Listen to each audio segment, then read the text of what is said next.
খোদা আপনি কে?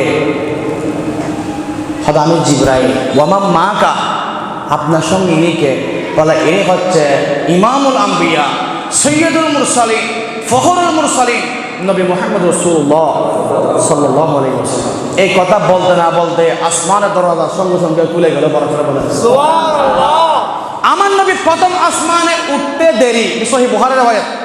আমার নবীর প্রথম আসমানে উঠতে দেরি, আমার নবী দেখতে যায় সেখানে আদম আলাইহিস সালাতু ওয়াস সালাম বসে আছেন।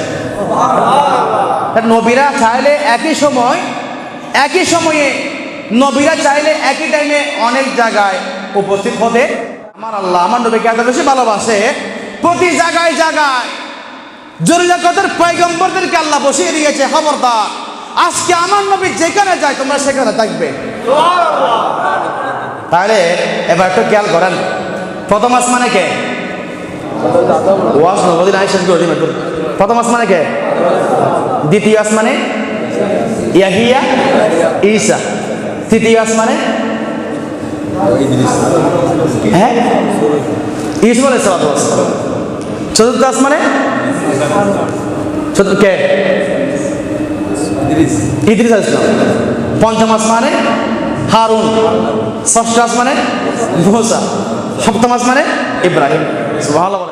আসমানের মধ্যে আল্লাহ ৮ জন নবীকে স্পেশাল দায়িত্ব দিয়েছেন আমার নবীকে সুস্বাগতম জানানোর জন্য। বড় করে বলেন সুবহানাল্লাহ। এটা বুখারীর হাদিস।